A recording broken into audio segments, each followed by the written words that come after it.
Welcome to the Shuffle Curious podcast. I'm your host, Patty Lynch. Have you ever seen an amazing shuffler at a show or festival and wondered, how did they get started? How did they develop their skills? And who are they beyond the dance floor? Well, that's exactly what we're exploring in the show. We'll dive into the personal experiences of the dancers that make up our beloved community. We'll be learning more about who they are and what makes this dance so special to them. So, with that, let's jump into the show and let's get curious together. This is episode 22 of the Shuffle Curious podcast, featuring Polina Borukhova from the Mile High Shufflers. I hope you guys enjoy. Polina, how are you?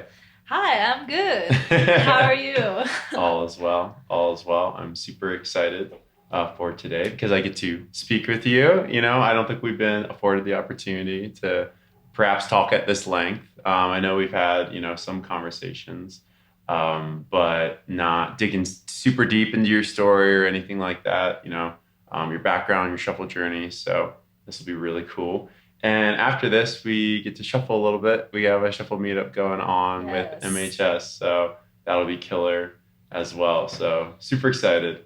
But before we got on air, we were talking a little bit about how we met, and we both came to the consensus, probably 5 minutes ago that we were like, we don't really know. And it was just probably a couple meetups. And then eventually we just got familiar enough with one another that we were just like, oh, okay, I know Polina, you know me, that sort of thing. But then we started to, you brought it up, and basically said I think it was a show. I'm pretty sure it was a show. And I remember attending really my first show with MHS. It was Gorgon City. Our friend Trent gifted me a ticket that night, which was a really nice gesture.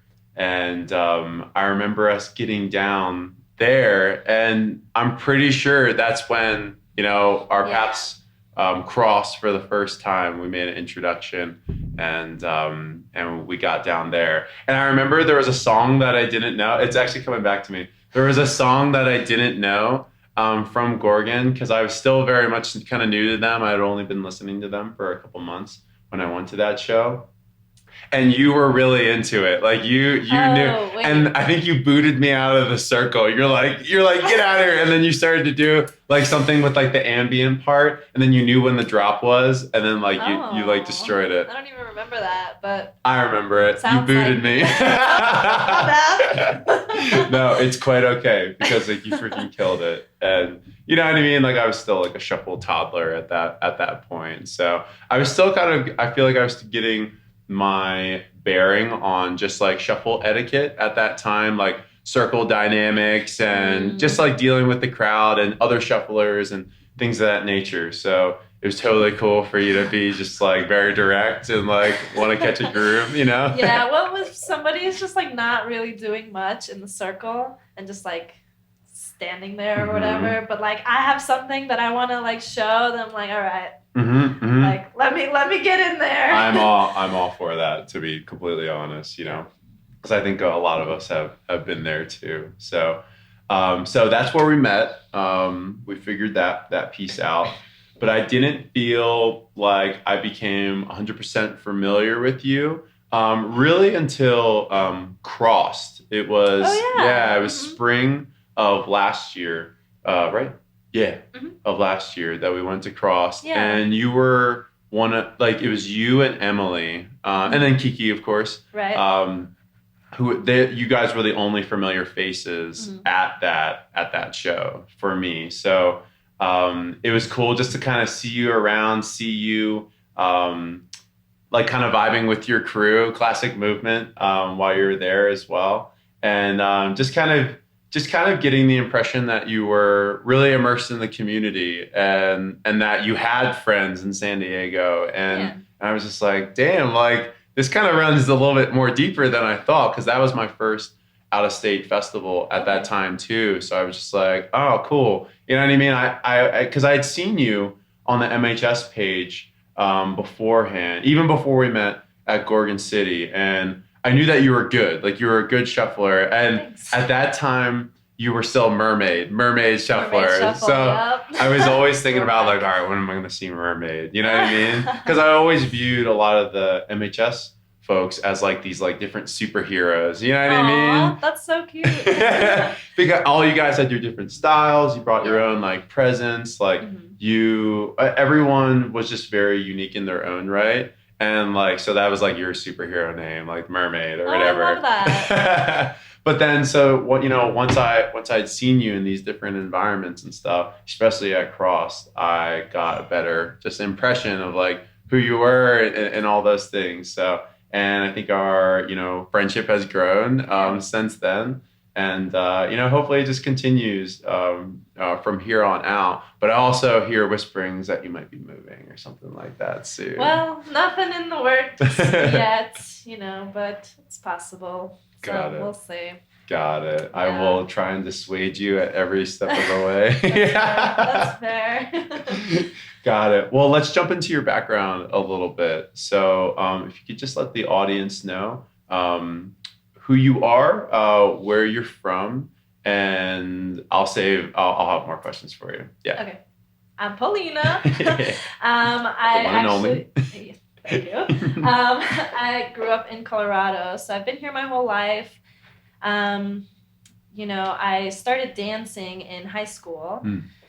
So I took like my first hip hop class in high school and kind of just like fell in love. And so then I went into hip hop club. And after high school, I joined a hip hop crew. Shout out Co One Motive. That's the name of the crew. Anyway, yeah. So then, like after that, um, I was kind of getting over it. The hip hop choreography, Mm. it just wasn't really fulfilling me as much as it was at one point. So I stopped dancing completely. I'll take classes here and there, but it wasn't really a consistent thing. And one day I was on Instagram and I saw Vanessa Seco dancing at a festival with, I think it was Tupul actually. They were like mirroring or something. And I was like, that is so cool. Like, I could do that. Like, I'm a dancer. Like, I can learn this. And so, so I started like looking more into it. The YouTube tutorials, and I was just dancing in my house, not really sure what I was doing, but I was like, this feels kind of right. Trying to figure it out. Yeah, like the exactly. movement. Just trying to see like how I could make it look like hers, pretty much. Got it. Because I thought she was really good at the time. I mean, she's still very good. So. So those were like that was like the beginning stages, or like the curiosity that came with shuffling. I want to backpedal just like a little bit, Yep. and just ask you, number one, just for the audience to get a better impression of you. So obviously, like you're very drawn to the dance in your adolescence. Like you started taking hip hop classes in high school and stuff like that. How were you, I guess, like as an adolescent, as a high schooler, you know what I mean? What was your temperament, disposition, personality like at that time? So in high school, I was very much like I'm listening.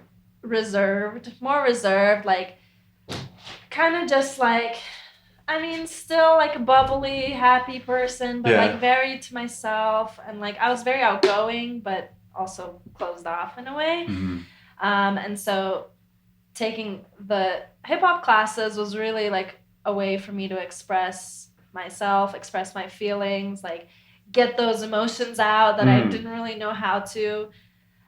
Growing up, I wasn't in the most like supportive environment, and so it was really like big eye opener for me. Like, oh, like this feels really good, and I feel like I can, extend my arms and like just like do whatever, to just get it out, and express myself. And so that was kind of like the beginning of my love for dancing in general. Although I was put in some classes when I was younger too, like when I was a kid. I did like some jazz and tap and a little bit of ballet, but like that wasn't my jam. Got it.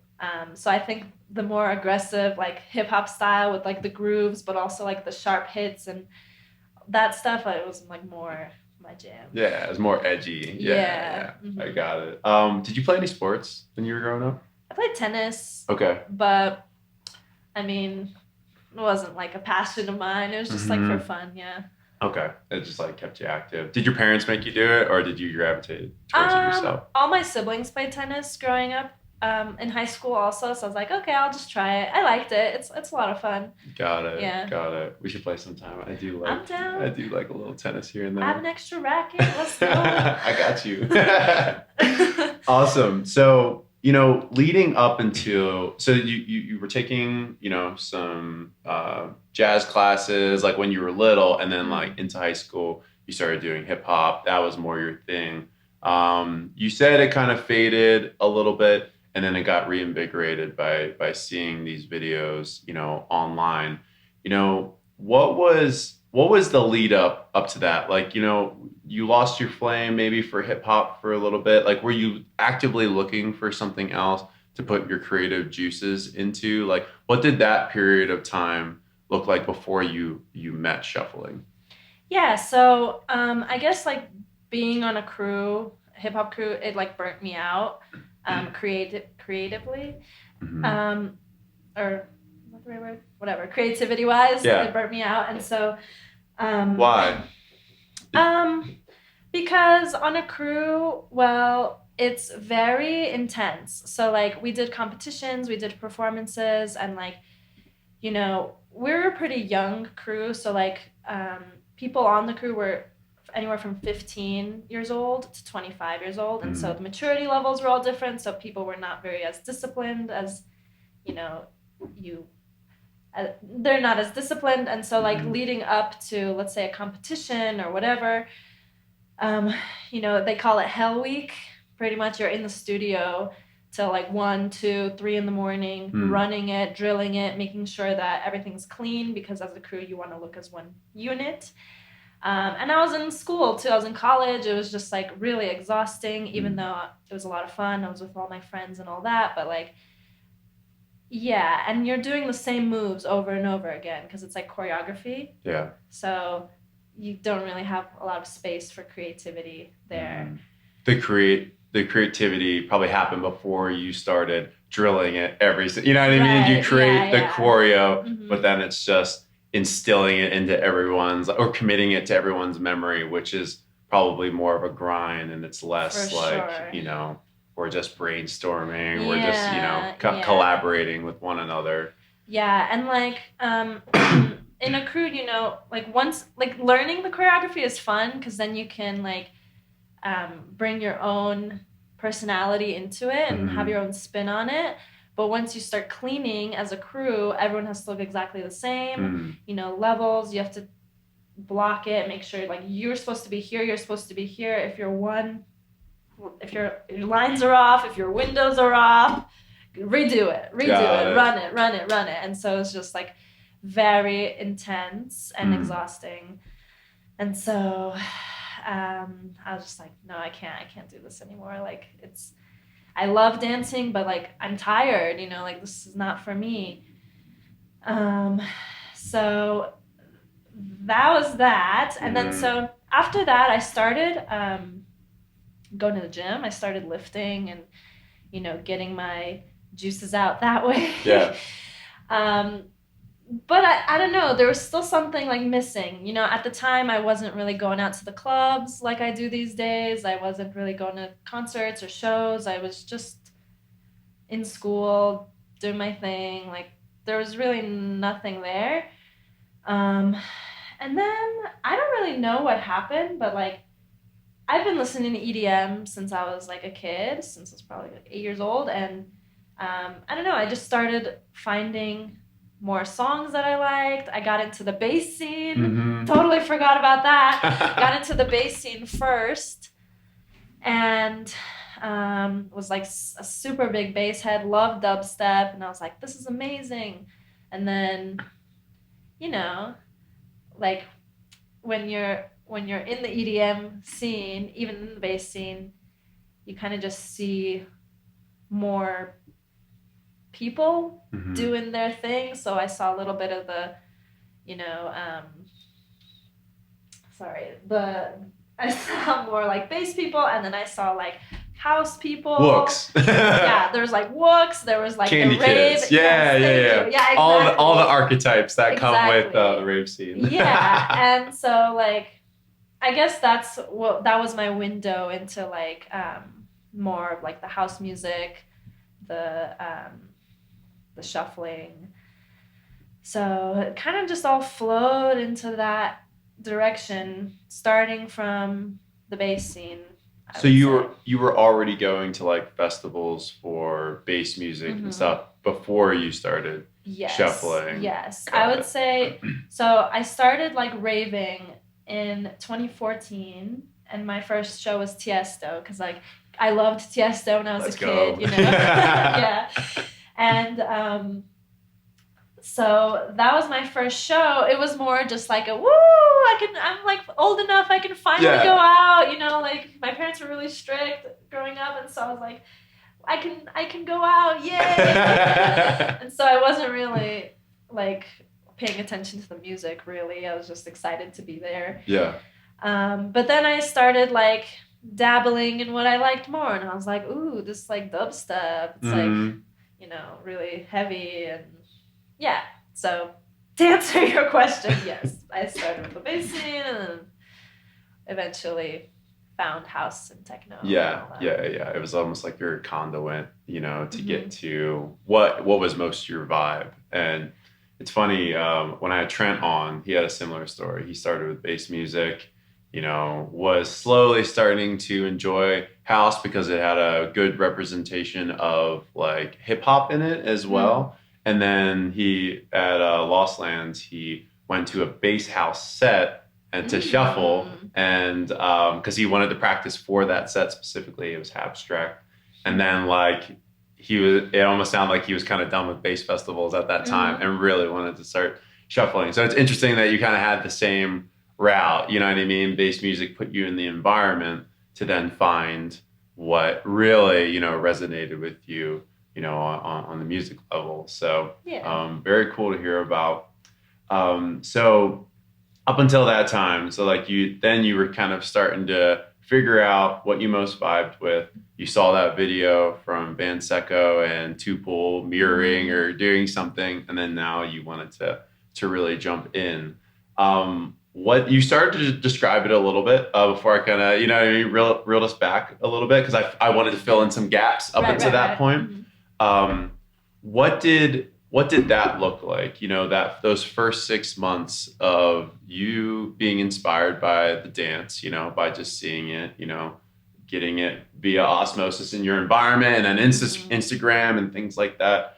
And then you wanted to start executing on it and start to look like these people who inspired you. Was it like dedicated practice? Was it just here and there when you wanted to catch a groove? Was it after your workouts, you know, because you're still working out at that time? What did those 6 months look like to progress and then to kind of just set you up for the rest of your journey? Yeah, so the first 6 months, I'd say I was very dedicated. I was like, I want to learn how to do this. Going into it, I was like very cocky. I was like, oh, like I'm a dancer. I can learn this in like a couple months. Like, no big deal, you know, but that didn't happen at all. And so like the first couple months, I was like, okay, I'm on beat. Like I have rhythm, you know, I'm on beat, but like it does not look like how I want it to look like. So like what's going on? And so I would, you know, go on YouTube for tutorials, you know, like different kinds of Running Man and stuff like that. At the time, I was also shaping, like, so just learning different moves. I would like really try and insert myself into the community through Instagram. Like I would follow, Vanessa Seco, obviously, E. Cruz, Shamil. Shamil. She doesn't really shuffle as much anymore now. Or like Sophia. You know? She was like a huge shaper, and I was like, that looks so cool. So I would pretty much just when you're starting out, you kind of ignore the basics because like the combos look so cool and you're like, ooh, I want to Yeah. try that. And so I would like slow it down and see the combos they're doing and try to do that and put that Hmm. in my every time I was practicing. And so pretty much every day after a workout, I would do the shuffling as like my cardio. Hmm. And I would end up like doing like 2-3 hours a night because Yeah. like you're like, okay, wait, I still can't get this. Like I don't get it. And so you just keep drilling it, and um, yeah, those first 6 months, I'd say like really up to like the first year, I was kind of just doing that nonstop. Hmm. Yeah. Yeah, it's funny. Like I always try to shuffle after my workouts Hmm. because like if I shuffled before, I'd be in there for 2 hours, and then Exactly. at the end, and then like I wouldn't do my workout because I was like I've been working out, you Right. You're know. like, I'm tired. There's been like 4 hour gym sessions where I'm just like, what am I doing? You know, I think that's when like a lot of us realize that we're becoming like shuffle crackheads. You know what I mean? Just like Yeah. the need to like stomp and progress and get better, like start to take precedence over like other things, maybe things that Yeah. you should be doing. Yeah, and it's true, like you do kind of get like a runner's high also, like Yep. you've been sweating and you're like the music and you're like, I just want to keep going. And so it's Yeah. invigorating. It doesn't sound like you kind of met this point, but was there any frustration that came about within that year? Maybe due to your progression, I don't know, whatever else you want to contribute it to, that made you ever want to quit at any point in time, or like did you kind of really catch the bug and just want to roll with it? Yeah, I caught the bug. At that point I just wanted to get better. I just wanted to Mhm. be able to dance to the music that I loved at that time, which was like really heavily leaning towards house music, tech house, bass house, all those other stuff. Yeah. And I just wanted to be able to dance to it, and so I just kept going. Got it. Yeah. Got it. So, you were obviously becoming proficient and competent in the dance throughout that time. Probably started to more choose the styles that you gravitated towards and whatnot. At what point in time was kind of the crossroads with really finding the community? Because it sounds like you might have been doing this kind of on your own for Hmm. for a little bit, and there Yeah. was probably a time where you started to have more in-person interactions with people. I know that you started to, from what you said, if I remember correctly, just interacting with everyone on Instagram, probably Hmm. through the videos that you were posting and things like that. But when did you start to have kind of in-person sessions, relationships being formed, communal bonds with just the people also shuffling, whether it be in your local area or traveling or things of that nature? Yeah, so actually, the very first shuffler I met here in Denver was Chelsea. Mm. And I met her at a zoo show at church. I love zoo.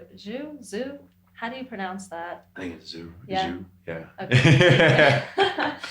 And we were in the back and we just like became friends and we were Hmm. just dancing together. And I got so excited because like, oh, there's another one of us, there's another one of a shuffler like out in the wild. Yeah. Yeah. Yeah. And that was amazing.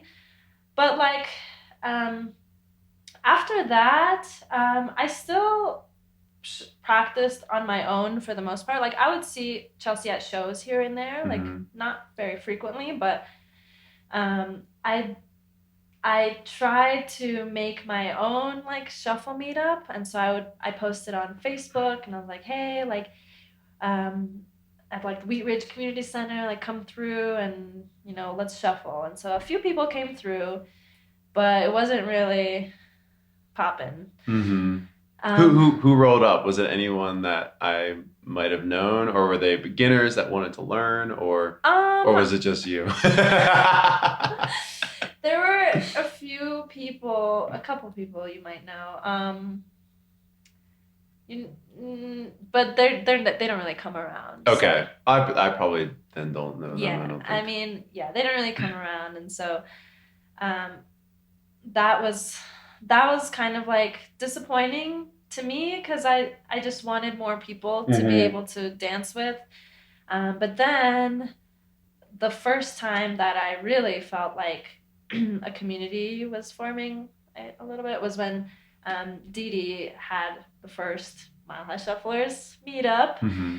And a few of us showed up. It was like 5 of us or something. And um, yeah, at that point, I was just like so excited to see that other people are also doing this, and now like I have more people to dance with, you know, because I'm the type of person who I feed off of other people's energies and like that back and forth. And so dancing alone, I really did plateau quite a bit, especially like with shaping. I was like, okay, like I don't know what else to do with this. I don't really know what to do because there's no one here to help me, or like I can't like bounce ideas off of anyone else.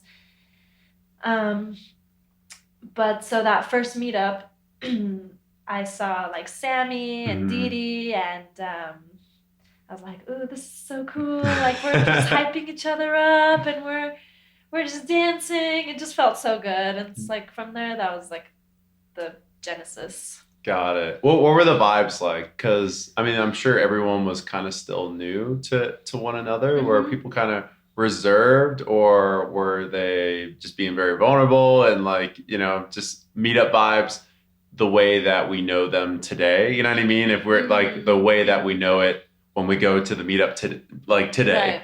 literally, like do you think there was any difference between that meetup and like what we're going to experience like in the next couple hours? Um, I think, well, we didn't really know each other. Hmm. I was pretty nervous because I was following Dee Dee on Instagram before I met her, Hmm. and I was like, "Ooh, like she's so good." And then I met Yeah. Sammy, and I was like, "Oh my God, everyone's so good." But like it was that MHS environment where we were just hyping each other up. Like it doesn't matter how good you are, you're just there to dance. And Yeah. um, yeah, we were just like cheering each other on. And there's also Connie, little ninja. I don't know, Hmm. she hasn't been around. What up, Connie?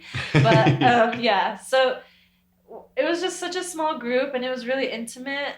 And even though we didn't know each other, it was very a warm and like encouraging environment. Got it. Got it. And so, I mean, with that, like, did you start hitting people up to dance? Like, kind of what time frame was this as well? What was this during, the pandemic, or what else? Like, was that the point in time where then you were like, okay, I'm gonna dance with these people all the time, or were you kind of reverting back to, dancing on your own, and then every so often you'd go out? Yeah, it was more. I was still kind of like dancing on my own. Mhm. But it was nice to know that there were people out there. Like if I needed to dance with anybody, Yeah. this was around. I think it was 2018. I think it was June of 2018 was the very first meetup. Um, and so I was still less than a year in. Yeah. Anyway, That's the yeah. timeline sounds about right for just Okay. from the conversations that I have for when MHS started to Yeah. do their thing and 20. I think it was 2018 got it. or 29. I don't Maybe know. 2019. Maybe Maybe like 2019. early 2019 is the impression that I got. It's very But possible that got I have it. my years mixed up. But It's quite okay. So moving on from that, like obviously you established, a connection Mhm. with the MHS fam. Were there any other communities that you started to then gravitate towards or cruise that kind of helped you along the way? And then how far like into your progression did that kind of start to manifest for you? Yeah, so I would say from that point on, well, yeah, I was dancing. I was going to shows and Yeah. like still dancing. I think how it really progressed was when I saw a shuffler out in Camp Bisco, Okay. in 2018. Camp Bisco is like a largely bass festival. It's like very, very heavy heavily more towards dubstep and like jam and stuff. But Hmm. Anna Luna was playing, and None of my friends who I was camping with like were going. I was like, I'm gonna go, and so I ended up just shuffling there, and I ran into Katie, and we just started dancing together, and the vibes were so good, and so from that point on, I was like pretty inspired to just like keep going. Um, and I don't think I'm answering your question, but I'm getting there. Yeah, no. It's just these are just other instances where you connected with the community. I specifically asked for like a community or crew, but like Okay. if this is you immersing yourself like in this ecosystem of shufflers, then like full send. You know what I mean? If that was like a pivotal moment for you, like please now like describe who was this specifically? Was this Katie from New York? Yes. Katie Coco or on Instagram? No. Katie Manspizer. That's her last name. Okay, but, I mean, she doesn't really come around much either anymore. Gotcha. But love her anyway. So Camp Bisco, yes. Super good vibes. Ran into more shufflers. Yes, the vibes were high. It wasn't until 2019 that's when everything like really blew up for me. So 2019, I went to Electric Forest. I went to Time Warp. So Electric Forest, I ran into Boss BPM. They did a meetup for, I don't remember which set it was, but I met like Carolyn. I met Jackie at Electric Forest, and so also it was just like such a great environment. I was still kind of a newbie, but like everyone was so welcoming, and I was like, this is amazing. Like I didn't think there would be shufflers at Electric Forest, Yeah. I don't know why I thought that, but it was like a really nice surprise. And then after that, I started like really getting more into it, and Time Warp in New York. I didn't mention this in our pre-interview. Yeah.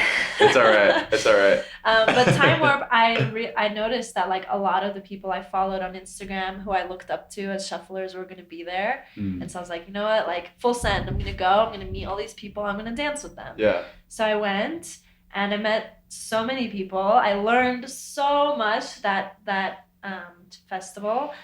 I was just asking random people like, how do I do this? I asked Andy, like, how do I rock? And he's like, like, I can't teach you right now. Like, he did try. So. Shout out Andy. Thank you. Thank you for helping Polina. We love Andy. Yeah, and, that was the first time I saw, like, mirroring.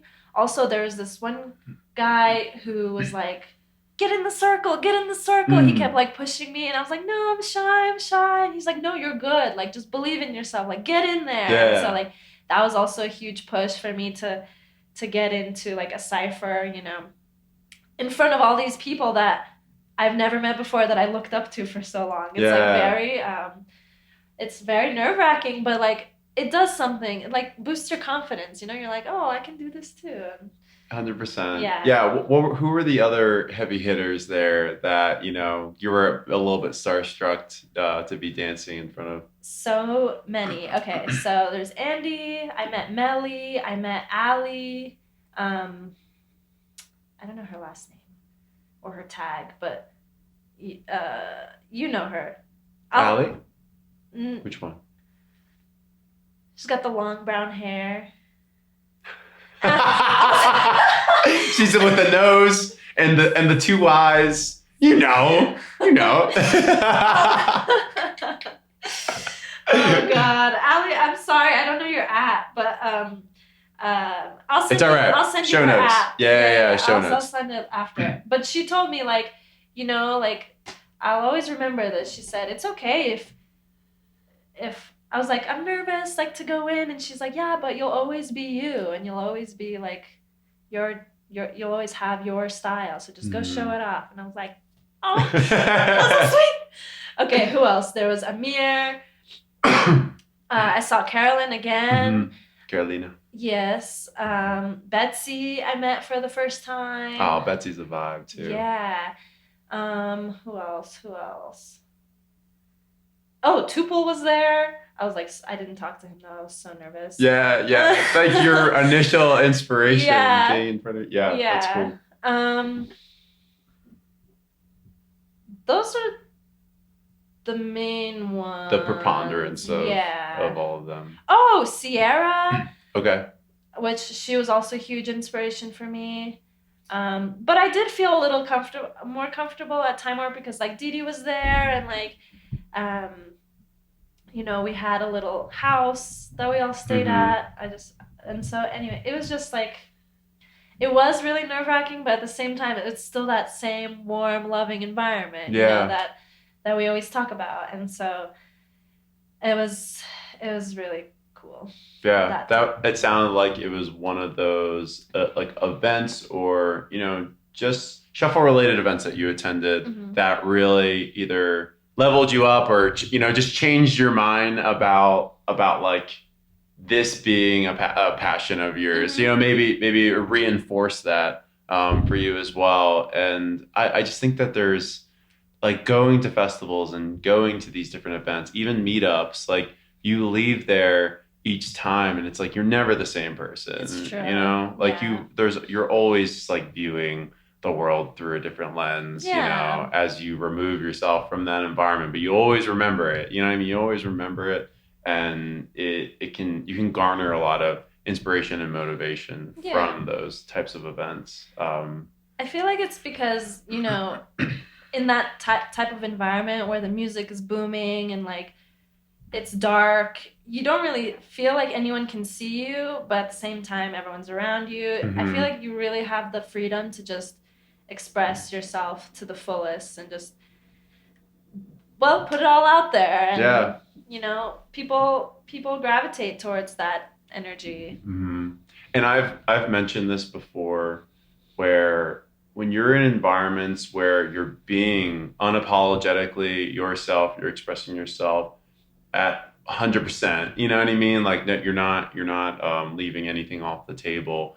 and people are seeing you do that and then accepting you for it and validating you for it. It's such a strong neural pathway that's being created that like, okay, I can do whatever the fuck I want and people will love me for it. You know what I mean? Yeah. So long as like, when we're vibing at a festival, we're not hurting anyone. We're not doing any of those things. But we're being our playful self. And when we're accepted for that time and time again in those environments, like we have no other choice but to leave that place feeling better about ourselves, feeling belonged, or feeling a sense of belonging, a sense of acceptance, things of that nature. And I think once it's all said and done, we have a stronger connection to those people and just the community at large, because we can also forecast how those people treated us in that environment. Like we're all kind of on the same wavelength, more or less, like in the community. So it's like if we go into another festival environment, totally different people, but on that same wavelength, like we still feel that acceptance, you know what I mean, that we felt from another festival. So it's so cool to like be able to jump around and do that and feel at home wherever we're going, no matter who the people are, because like most of the time they're gonna be of the same essence, you know. And I feel like the festival environment really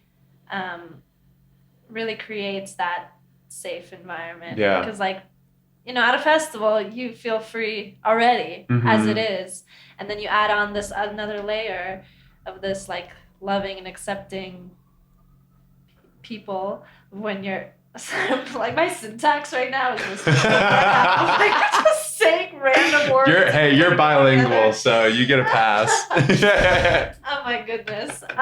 We're picking up what you put there. Yeah, as long as you understand what I'm getting at, it doesn't really matter. My point was that like so like the festival environment is already so warm and inviting for the most part, and adding on that other layer of like you're dancing and people are like just loving and accepting as you are, it adds another layer of just like comfort. Yeah, the social, there's like a very social element to it as well. Like it's not just you're in a vacuum listening to the music. It's like there's a whole ecosystem around you, like I had mentioned, of shufflers, and they're like we're people. Like we look for Right. belonging and acceptance and things of that nature. And it's like, when we're all centering ourselves around this interest and we're enjoying each other's company and each other's expression, it becomes special. Becomes a very special environment where a lot of magic happens, I feel like. One experience for me recently was movement, and you were talking a lot about how people are encouraging you to jump into the circle, and these are people that you've looked up to, and all that stuff like that. That's very much kind of like what happened with me at movement, just like having all these heavy hitters there, dancing side by side with them, getting pulled, like one in particular, like getting pulled into the circle by Matt. And like I've looked up to him like for the longest time. His musicality is just on point. He's very, very he's an athlete, you know what I mean, when he dances. Like there's no questioning that. And we've both done combat sports and things like that. So like I could very much relate to him in that sense too. And we had a conversation before he jumped into the circle and then pulled me in. Like he felt the need to pull me in, which I love. You know what I mean? I almost felt honored to share the circle with him in a cypher type of manner, and just being able to dance side by side with your superheroes too. You know what I mean? It is. You walk away from that experience and you realize that they're humans too. You know what I mean? Like you definitely had expectations for them, but like I felt like my expectations were exceeded, for everyone that I was meeting, who I had only seen on Instagram, who I had only known to that capacity. You know what I mean? So that's another thing, just seeing people in the community coming out, and you're just like, wow, they're also good people. They're not just good dancers, they're good people too. I can vibe with them. You know what I mean? So. And it makes it like so much more intimate too when you've seen their journey online and then you meet them in person and you put the puzzle pieces together and you're like, wow, like you're real, I'm real, we're dancing together. This is amazing. And there's you can find bits and pieces to relate to them, just based off of what you've seen on Instagram. Now they have this shuffle podcast going that people can listen to that. Shout out to whoever started that. But just there's many ways that we can relate to one another even before we get in person with each other. And it's a blessing and a curse, of course, because like Instagram opens up Pandora's box of comparing yourself to people and shit talking, which doesn't happen a lot, but it has happened in the past. But there's also a very good side to it, so that we can kind of smooth out like social interactions before we even get in front of one another. And I think that is very when we do arrive in these festival environment shows, things like that, I feel like they just go so well because like we all kind of already know each other. So yeah, it's true.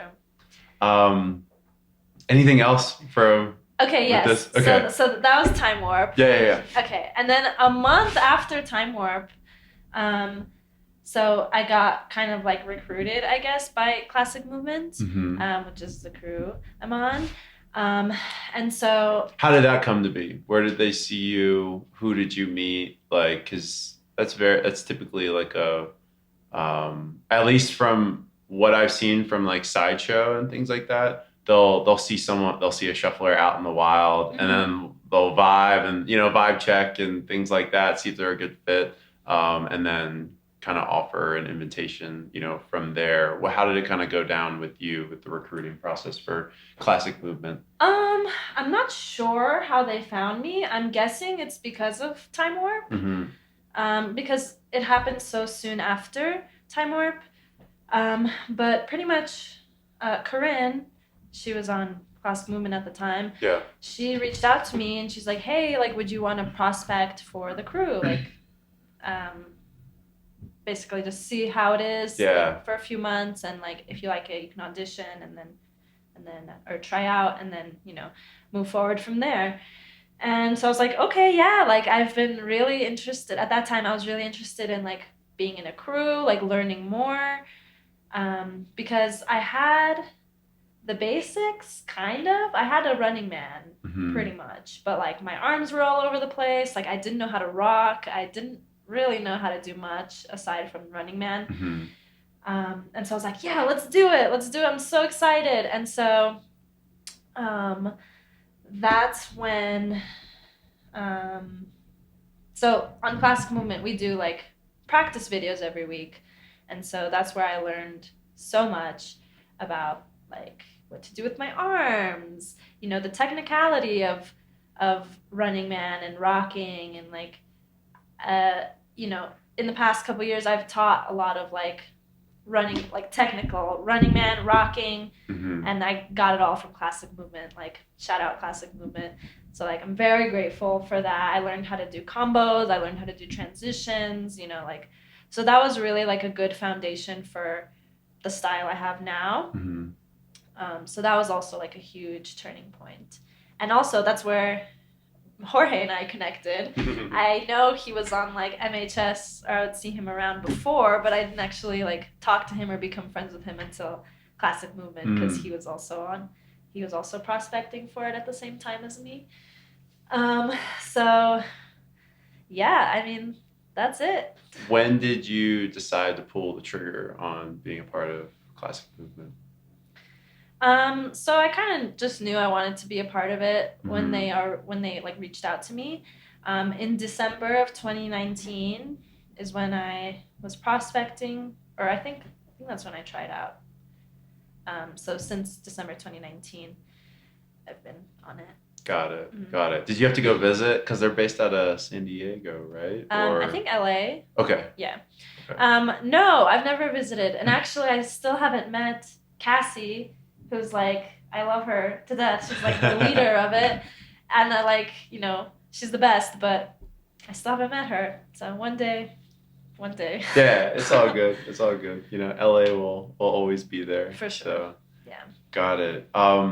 So I kind of want to switch gears a little bit, because I know you're very passionate about dance in general. You know what I mean? There's a lot more to you than just shuffling, as well, and you integrate a lot of your other dance experience into your shuffling, and then sometimes you'll just do like choreos that aren't shuffling at all, too. Right. So you know, you have like kind of it's open style, right? Or it's open all styles. So you know, when did that really just become a thing for you before shuffling, or you know, did you become more immersed into that while you were, you know, still shuffling, being able to do like these all styles type routines and choreographies and things of that nature, and even wanting to insert it into like our MHS kill off? Like that was an idea for a second. It was to put all styles, you know, another bracket into, you know, our already established Mahi Shufflers kill off. So how did that come to be? Like, where are you kind of going with that? And just like thoughts around it, how those two cross together, all styles and shuffling. Okay, yeah. So all styles, I mean, I was part of that whole community before I got into shuffling. So while I was still dancing hip hop, you know, I would take classes for like whacking or house, mostly whacking and house. And so I would, you know, battle sometimes in all styles battles. And I just love the environment of an all styles battle. It's just so fun to see people bring their own flavor and spice into a song using a completely different style, and how they bring the music to life using their body and using a completely different style than the person next to them, and it's still like amazing. Anyway, I love all styles. And so when I got into shuffling, I realized that it's mostly just shuffling. Like there isn't a lot of integration with other styles Mm-hmm. as there is with like hip hop, for example, you know. Um, and of course, that's because in hip hop, there's so much that goes into the umbrella of hip hop. There's like b-boys, there's locking, there's popping. Um, and so that's all under the umbrella of hip hop. And with shuffling, there isn't really that. And Mm-hmm. so um, my goal for the shuffle community is to really bring in more of that all styles flavor into shuffling. And so, yeah, so if we were to do a kill off this year, I wanted to do an all styles Seven to Smoke battle, Mm-hmm. just so shufflers can kind of get an idea of what else is out there. You know, like shuffling is amazing. I do feel it's kind of limited in what you can do. Um, well, you know what? Before I get canceled, I haven't been labbing. I'm sure there's plenty of avenues you can take within shuffling. Mm-hmm. But for me personally, it's like um, I like to integrate other styles with shuffling for more of that self-expression. You know, it doesn't have to be just like one. You just like Running Man and rock and combos, and that's it. You know. No, I totally get you. And I think some people are really starting to integrate, their dances like breakers, you know what I mean, are Mm-hmm. starting to learn shuffling and then vice versa. Mm-hmm. And integrating breakdance moves, which I heard is actually pretty hard. Like, you see Tenchi do it, you see Bot Flash, Albert, and like Bambi, and like Mm-hmm. they crush it. You know what I mean? Even Chris, who just won ShuffleCon, Oh yeah. Crisis Shuffler, like Mm-hmm. he will throw in a couple breaking moves or just groundwork, into his shuffling routines, and especially using like musicalities to Right. his Mm-hmm. benefit to just like throw it in there. And I think that's probably the place for all styles Mm-hmm. is musicality. You know what I mean? Because like you don't necessarily have to be shuffling to hit some kind of weird beep or bop. You know what For I mean? sure. Like For you sure. can do like a crump move, or you can hit like an isolation of some sort. Mm-hmm. And honestly, like I think that it has a really good place for shuffling because like shuffling, we're just like blowing out our lungs for a minute. You know what I mean? Like Yeah. it is probably one of the most intense dances out there. Outside, I think outside of like breaking. Like breaking is very much full body, Yes. and but like if you incorporate all styles into your shuffling, it can probably give you like a much needed break throughout your run. You know what I mean? Just to Yeah. like ground yourself and either hit like some kind of one of the arm flows like whacking or industrial or whatever Mm-hmm. else is out there. Or even like some hip hop moves if you want to still incorporate like your lower extremities and things of that nature. So it's like I think it's I think it's practical to really start incorporating your all styles into your shuffling Mm-hmm. because it can give you, like I said, it can give you breaks. It can also help you hit musicalities in a way that like you just wouldn't think of Mm-hmm. before. I'm sure there's a third one, but you know what I mean. Like I can see the value. I can Yeah. see the value with it. So I don't know if you have a master plan for this, but what is your vision for kind of making all styles more palatable to the shuffle community? Do you have any ideas as to how you want to do that outside of just kind of doing it yourself and showing people by example? Yeah, that's a great question. It is the direction that I want to see shuffling go in, and my my best idea was honestly like through putting on battles and Mm-hmm. showcasing all styles in those battles. And so like last year with Kill Off, it was purely shuffling battle, which is what I wanted to get Colorado more into the battle scene. Yeah. Um, and going forward, I would also like to see more like an all style section at a battle. Mm-hmm. But I feel like I don't know. I feel like I'm the person to do that, But like, well, I don't think there's going to be a kill off this year just because I have some other priorities. Um, so We'll see about that. we'll see. Okay, I mean, I would love for there to be one. And I will help you no matter what. Like, just let me know. But like, it's Who said it's gonna be me?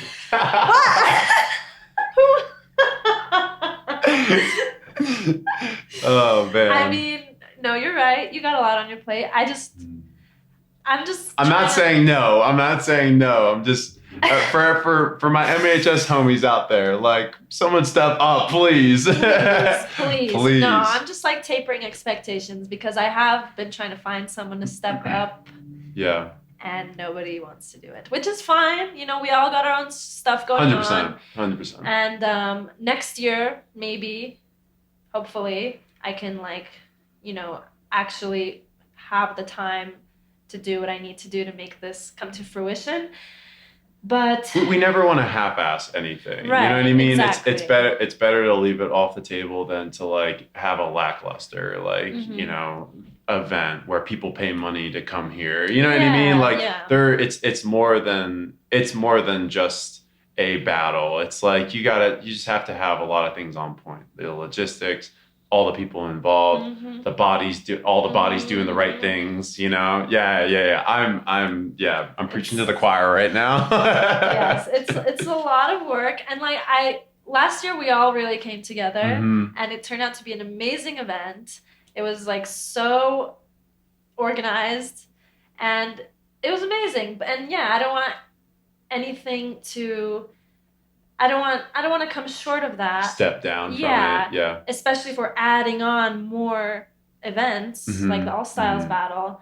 I don't want to do that and like have it be like a crappy event. So yeah. Well, you did crush it last year. Good job. Thank you. Good job. Thank you. Credit where credit's due. You pulled all of us out of the uncertainty and just started executing on it. So we all really appreciate that. But because like when someone steps up like that, people get behind them as well. So I'm sure you felt that, as soon as you're like, all right, this is happening. A lot of people, wanted to join you and help in any way. Yeah. So we just need that one person for this year as well, Do what Polina did last year. All right, I'm done. Oh man. Yeah. I mean, I was happy to do it, I really love I know like battling at that time was like kind of new to Colorado. And so I was happy to bring it to us. But I don't know. I mean, in the meantime, I'm just going to keep doing my thing with like adding in my all styles into my flow. And I don't know. I just encourage everyone to take classes that are not your comfortable style of dance. Thank you. Yes. And on top of that, also dance to something that you're not used to. Like like EDM is great, but like have you tried dancing to country music or hip hop or like shuffling specifically to those genres? Like it's not easy, but you hear different things and you're like, oh, I can hit it this way, I can hit it that way, and then a different flow comes out of you, and that's also a direction towards all styles as well, is that the different music, being able to execute your foundation, in this case shuffling, to any genre of music, whether it be EDM or like hip hop, rock, country, anything. Yeah, even like bass music and things of that nature. Yeah, just to be able to flow in like ambient, kind of like the ambient low key parts of maybe a techno song or a house song or things like that. Yeah. Visiting other genres, because like that ambient part in that song might be the whole song over here. And it's like you're just able to practice it, because I struggle with that.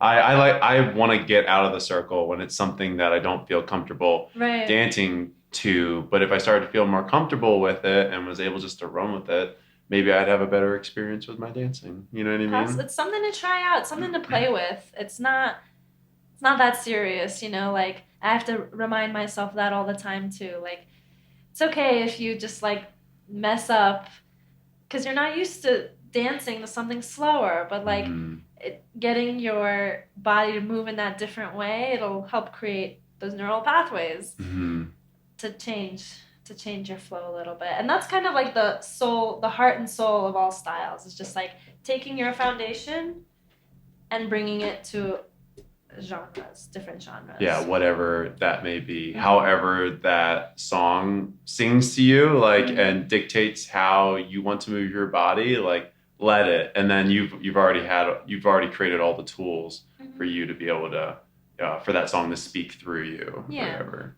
So, no, very cool. And thank you for the encouraging words for all the shufflers. I will say that, if you still need to definitely work on your shuffling fundamentals, definitely take shuffling classes for sure. For sure. But if you want to expand your horizons and really, dig into, because I mean, at the end of the day, it's going to help your shuffling too. Like it's just going to allow you to move, because you can always take small pieces of different types of all styles, and implement them into your shuffling. Even if you're just doing a running man and then doing some of the arm flow up top, like you're creating these different movements that weren't there before. I still remember I went to a hip hop class in Colombia last summer. I miss my fam out there, Risen. They put it on, and there's this one move that they were doing at the hip hop class, and it was like here, and then they went up, and I still just do that. I still do it. You know what I mean? It's still, because then from here, then I'll go into like things that I'm already very comfortable with, but I just remember some of the movements that I did in that hip hop class that it's like I still throw into my flow. Sometimes they hit, sometimes they don't, but they're there. You know what I mean? Like they're accessible. Yeah, so. And it's just more more things to add to your vocabulary so that you can be more well-rounded as a dancer. Awesome. Well, I love to hear it. And once again, thank you for encouraging our listeners to dig into that. But from this point on, we're actually going to go to our last segment. So this is the final 5. And these are the 5 questions that I ask all the shufflers that come onto the show. And it's just a last chance for us to get to know you a little bit more. So are you ready? I'm ready. Awesome. All right. So the first question I have for you is, what is your favorite musical genre? So I have so many. Right now I've been mostly listening to like a lot of Afro beats, a lot of Latino Afro beats, just like getting those hips moving. That's been my favorite so far, lately. But of course, like techno, can't go wrong with techno. So, and R&B, I do like R&B a lot too. So I'm gonna say Afro, R&B, and techno.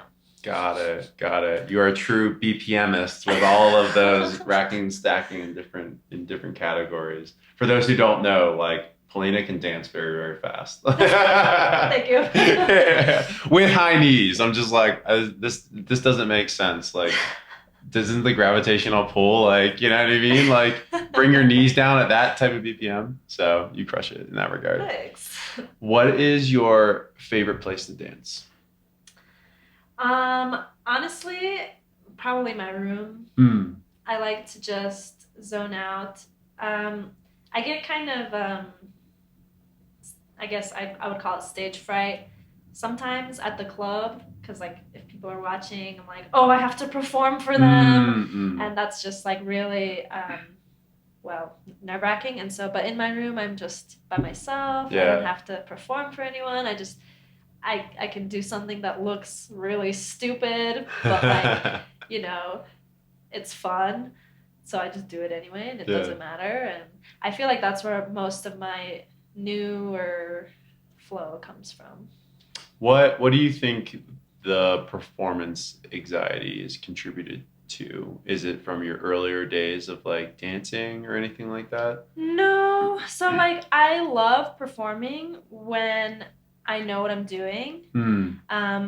But so like I did choreography for so long, like you know the steps, you know what you got, where you got to be and when. Yeah. But when you're freestyling, like freestyling isn't something new to me that I discovered more with shuffling. Mm-hmm. When you're freestyling, you know, it's not really set. And I guess it's just that like being vulnerable in front of people and like, oh, what if I mess up? Like, what if people are gonna judge me if I look stupid? Or like a big one is like, oh, I do the same moves over and over again, and people are just Mm-hmm. gonna see that and talk shit. And so, I mean, sometimes I talk shit too, but like, oh, I know. You've been very tempered during our conversation, Polina. I was expecting something else. Shout out to all my haters. You know yeah. Got it. Okay, so got it. Well, hopefully it doesn't, pull you out of flow states and get you too far in your head, like when you're in those environments. I'm sure like more in a festival environment when you're with other shufflers, that helps mitigate it and things like that. But I get it, like being in your safe spot, you know what I mean? Where there's no eyes on you. Maybe there's a camera, but like you're still vibing. Like I can definitely attest to that sometimes your creative energies are just higher in those environments. Yeah. And also I mean, I would say a close second is the club. Mm-hmm. I know that kind of contradicts what I just said, but when the song is hitting, then your brain just turns off and you go for it anyway. That's me at least. And so that's sometimes you have like tunnel vision with the DJ and you're just like, all right, we're just having a moment here, and everything else kind of like dissolves around you. Exactly. And those are the best moments, because I think that's when you can really let loose, and your preoccupations with whoever's standing around watching you, or even like the floors or whatever, they kind of fade away, and you're able just to have a moment, be in the present. Exactly. So, got it. Well, with that, sometimes at the club there are some shows. What has been your favorite set, show, or festival that you've attended? Favorite festival is Electric Forest. If you haven't been there, you gotta go. It's amazing. If you're into nature and like vibes and art, and I remember when I went, we were listening to Bob Moses in like this little observatory area, and that was incredible. So Electric Forest for sure. My favorite set, honestly, I'm a hoe for James. I love him.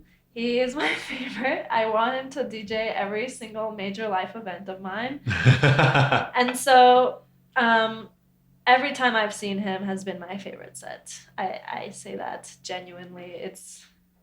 He just brings something out of me. I can't even tell you what were it is. a couple of like those shows or festivals or like places where you saw him? I saw him just recently in New York, at Elsewhere. That was incredible. It was like on a rooftop. I saw him at 1134, and then I saw him at Crossed an after party after Crossed. Got it.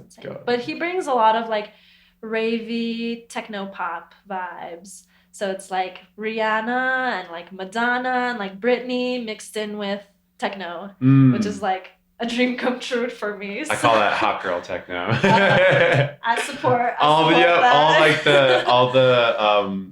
like early 2000s, like even late 90s, like mixed into a fat techno beat. I'm just like, let's go. Let's go. Because I remember listening to that shit. Like my mom would put it on in our living room. We'd all like dance on the couches and stuff. And like we'd be getting down to like the OG song. Right. And now I'm listening to it as an adult with a thick techno beat on it. I'm just like, it's nostalgic. It's hitting all the categories. Yeah. All the feels. 100%. And it's like really saucy and sassy, which is like my type of vibe. Yeah, and we were talking about like sexy hi-hats. Like that gets me in my, like it's either like if there's feminine vocals of that nature and then like, or like a really sexy hi-hat, like that just like I start to move my shoulders a little Right, bit more. like, I start, yeah, whoop, yeah. whoop. It's like a different kind of sass comes out. You know what I Exactly, mean? yeah. And I love when music allows me to do that. You know what I mean? And Mhm. for yourself as well. Like I think we're having a shared experience there. You know what I mean? Yeah, When that kind of music comes on. for So sure. Yeah, it kind of just gets you out of the real world, and you're just yeah, kind of in like a nice little fantasy world for yeah. just even a moment. It's a main character energy for sure. Hmm. Like when those hit. Yeah, oh yeah, oh yeah. Pivoting a little bit, I want to ask you what your favorite book is. Favorite book is Sun Does Shine by Anthony Ray Hinton. It's a story about a man who was convicted of murders, but he was innocent. He was Mm, put on death row, and it's kind of just his experience in death row. It's very, very dark and morbid, but it like I don't know. It's like a perspective change when I'm reading that book because he's there for so long and he still like perseveres. mm, It really like tells you about the power of like visualization and like um, manifestation, I guess you could call it, because he's in there and like the only way he can even stay sane is through visualizing that he's somewhere else. mm. And it's like the story is very sad. I mean, there's a happy ending, but it's I like those books that kind of make you think about like where you're at in life and like it's not all that bad, like it could be worse. I know that's like, oh, gaslighting, yeah, but not really. Like if you're grateful for what you have and like if you visualize where you want to be, like that can set you up for success. Yeah, So yeah. Probably like the power of the human mind yeah, and exactly, the exactly. lens in which you look at something becomes real. You know what I mean? If you Right, think your right. situation's shit, and you're only looking at the negative aspects of it, then of course it's going to be perceived from that lens. Mm-hmm. But like, our one friend JT is always talking about like gratitude, and Mm-hmm. he's doing gratitude practices before the breath work that we do, and it's like I think that's the antidote for that. It's like when you're able to view the world through, what I mean, things that you're grateful for, things that are going right, or I don't know this story in particular, but like it sounds like he was being pretty stoic about the scenario that he found himself in and doing his best to be able to process it and move forward with it. Right. And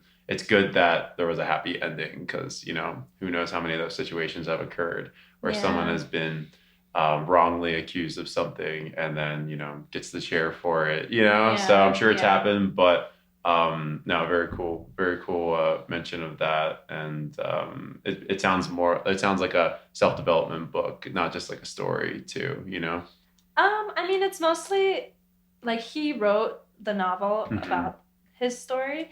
So it's like a novel, but I guess I bring my own lessons Okay, you can out of draw. it. Yeah. Yeah, yeah, yeah. No, those are good. Stories are a good way of conveying lessons too. Mm. So I'm sure you got a lot out of it.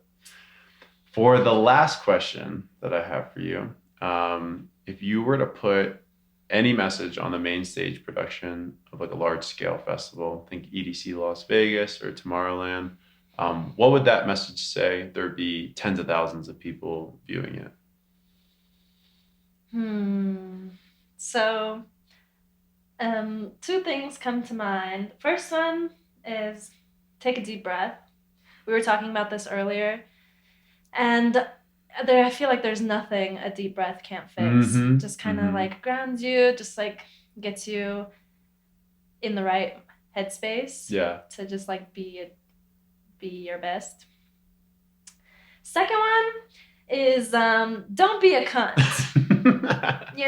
Especially at a huge festival like that. Like, be nice, be aware of your surroundings. Like, just don't be a dick. Don't be, just like be Yeah. a good person. Yeah, yeah, yeah. It's like easy in that environment to act right. You know what I mean? Like people, the good vibes are usually flowing, and to ruin someone else's experience by just being some type of way. Yeah, I get I it. mean that translates to real life too. You Yeah. know, just like, oh my god. I would love to see the contrast of like those different messages. It's like, all right, everyone take a deep breath. And it's like, oh, by the way, don't be a yeah. Yeah, for real. It'd probably be good. It'd probably be good for all the audience. It's like members. that whiplash. Yeah. Like the stark contrast that Right. it's like gets people's attention. Exactly, You know? exactly. But yeah, no, you're totally right. The first part, well, both, of course. But you know, with taking a deep breath, like it is even when you're not being prompted to, like if you can just prompt yourself, especially in those environments where it's like super overwhelming, like you had shared the anecdote when you're at Time Warped and you're seeing all these people like that you've never met before, they're your inspirations, you're dancing with them. Probably just like a good time just to like take a deep breath, like ground yourself, like, all right, we're here, we're doing this thing. Like it never hurts. I've never taken a deep breath and then like a nice juicy exhale and I've been like, that sucked, like not doing that again. You know what I mean? It's always felt I've always felt better from the time that, you know, I was doing it and then the after effect. You know, that gap of time in between has always been, you know, bliss, like to different degrees, of course. You know what I mean? But it's grounded me, it's centered me, it's like done all these things that I think were productive. I think breathing is like one of the most important things to just like get through any hardship, any even good moments, you know, just like breathing through it and just staying present throughout it. Yeah. So you can really soak it all in if that's your intention, you know, for the good things too. Amazing. Well, thank you for reinforcing that for me and our listeners. The second part. I don't want to say the C word too much because like my mom is going to listen to this. So it's all good. She gets it. Awesome. Well, that's the final 5. Thank you for answering those. We're going to wrap up our conversation. But before we get out of here, is there anything else that you'd like to share with listeners that maybe we didn't cover during our conversation? I just want to say, if you're a new shuffler in the scene, don't be afraid to just put yourself out there. I mean, it is scary, but like, hopefully from like our conversation today, you know, like when you put yourself out there and do scary things with our community, at least, it's like very warm and loving, and you know, there's safety nets, like you're not gonna fall straight on your face. Like I'm sure it's very intimidating, especially like everyone in Mile High Shufflers has gotten like to a good level of like shuffling, you know, like we're all pretty proficient at this point, and so I know it's like scary for new people to come in, be intimidated and be like, oh my goodness, like everyone's so good, like I'm just starting out, like I don't know what to do, like they're whatever. But you know, no one's judging you. Like we all love new faces as long as you're not being like a creep. But like, you know, just come as you are and dance with us, and that's really it. Got it.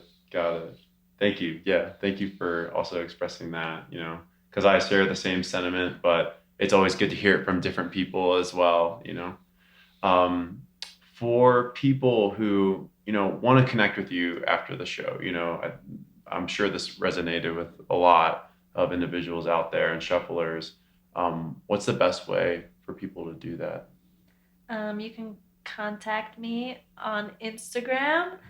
My handle is at Polina B Peepin. Got it. Because, well, I'm always like just watching people in the back. Stalking them. Pretty much. Got it. Yeah. No longer mermaid shuffler, now Polina B Peepin. And one thing you had mentioned during the pre-interview I think it was you. You said that like you have a resting bitch face from time to time. Totally. So Yes.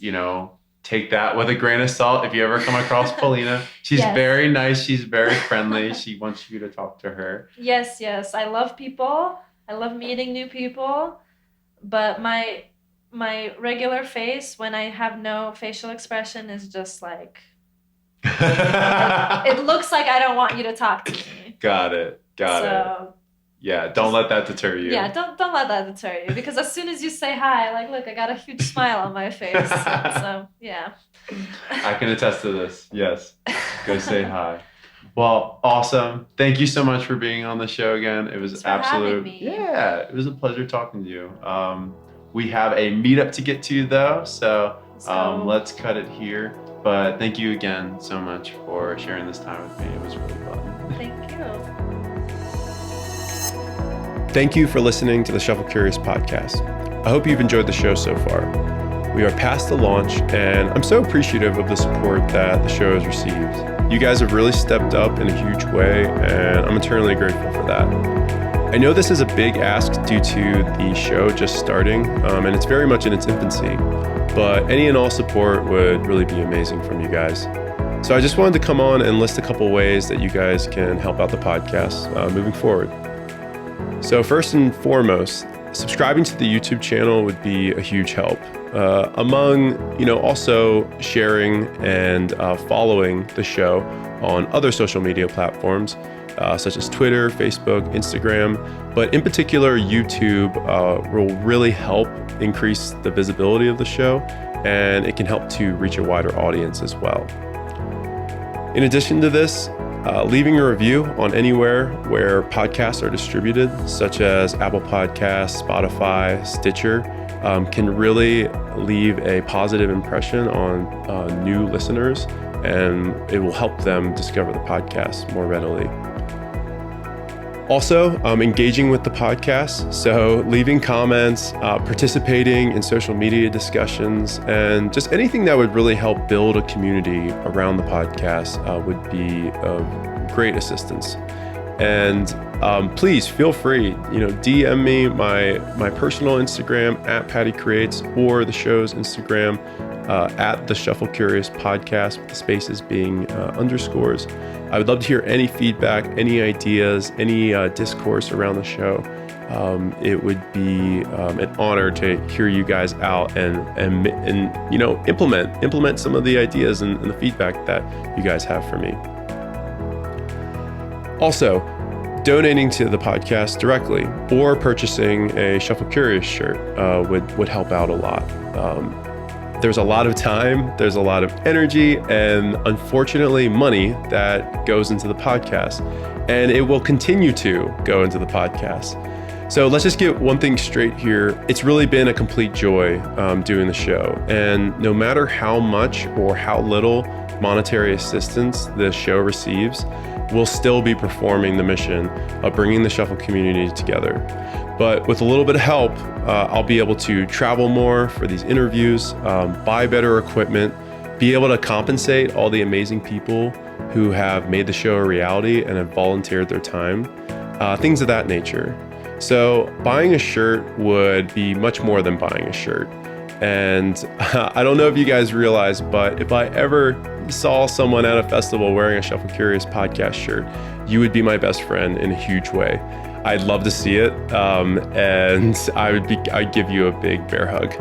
So you can purchase these shirts on the Instagram bio of the show, also the show's website, and then I'll have links in the show notes as well. As for the donation, just please send me a DM if you feel inclined to donate to the show. I will definitely entertain that, and if you're so inclined, that would be absolutely amazing. I'm not going to create a button for donating to the show or GoFundMe or anything like that. It would just be a conversation between you and I. So, and I thank you for that consideration. But lastly, you guys have supported the show just by listening. Also listening to this whole outro, that's awesome. You guys rule for doing that. And I just cannot understate my appreciation for all of you guys for being a part of this crazy ride that it's been so far. So without further ado, I just want, like I said, I wanted to get on. I'll give you guys a couple of ways that you can support. You can run with as many or as little of them as you would like. But I thank you, regardless for your listenership and support. So with that, I'm going to get out of here. Please get out there and dance, stay curious, and I will see you in the next episode, friend.